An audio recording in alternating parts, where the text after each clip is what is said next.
എൻ്റെ പേര് ആർദ്ര. 2020-2023 അക്കാഡമിക് ഇയറിൽ മാർത്തോമ കോളേജിൽ BA പൊളിറ്റിക്കൽ സയൻസ് സ്റ്റുഡൻ്റ് ആയിരുന്നു. ആൻഡ് യൂണിവേഴ്സിറ്റി എക്സാമിനേഷൻസിൽ 3rd റാങ്ക് കിട്ടിയിട്ടുണ്ടായിരുന്നു. സോ എൻ്റെ ഈ ഒരു അച്ചീവ്മെൻറ്റിലും അതുപോലെ തന്നെ മൊത്തം സ്റ്റുഡൻറ്റ് ലൈഫിലും മാർത്തോമ കോളേജും പൊളിറ്റിക്കൽ സയൻസ് ഡിപ്പാർട്ട്മെൻറ്റും വഹിച്ച പങ്ക് അത് വളരെ ഇമ്പോർട്ടൻ്റ് ആണ്. കോളേജിനെ കുറിച്ച് പറയുമ്പോൾ ഏറ്റവും പോസിറ്റീവ് ആസ്പെക്റ്റായിട്ട് എനിക്ക് തോന്നിയിട്ടുള്ളത് ടീച്ചിങ് തന്നെയാണ്. നമ്മുടെ ഡിപ്പാർട്ട്മെൻറ്റിൽ തന്നെയും എല്ലാ ടീച്ചേഴ്സും വളരെ ഡെഡിക്കേറ്റഡ് ആയിട്ടാണ് പഠിപ്പിച്ചിരുന്നത്. നോട്ട്സ് ഉൾപ്പെടെ എല്ലാം പ്രൊവൈഡഡ് ആയിരുന്നു.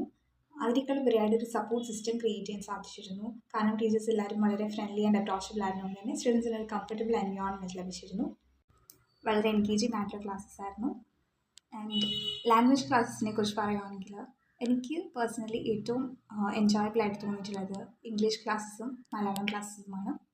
കോളേജിൻ്റെ അടുത്തൊരു ഹൈലൈറ്റ് ലൈബ്രറി തന്നെയാണ്.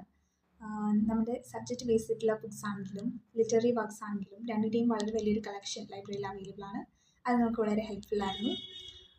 ആൻഡ് എക്സ്ട്രാ കരിക്കുലർ ആക്ടിവിറ്റീസിനെ കുറിച്ച് പറയുകയാണെങ്കിൽ കോളേജിൽ അതിന് വേണ്ടി ധാരാളം ഫോറംസ് ഉണ്ട്. ഞാൻ മെമ്പറായിട്ടുള്ള ഒരു ഫോറമായിരുന്നു ബ്രെയിൻസ് ടെസ്റ്റ്. എൻ്റെ പെർസ്പെക്റ്റീവ്സ് ഷേപ്പ് ചെയ്യുന്നതിൽ ബ്രെയിൻസ് ടെസ്റ്റ് വളരെ ഇൻഫ്ലുവൻഷ്യൽ ആയിരുന്നു എന്ന് എനിക്ക് തോന്നിയിട്ടുണ്ട്.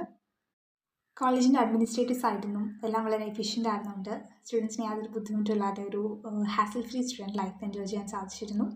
ഇനിയും അങ്ങനെ തന്നെ ആയിരിക്കും എന്നാണ് വിശ്വാസം. Thank you Marthoma college.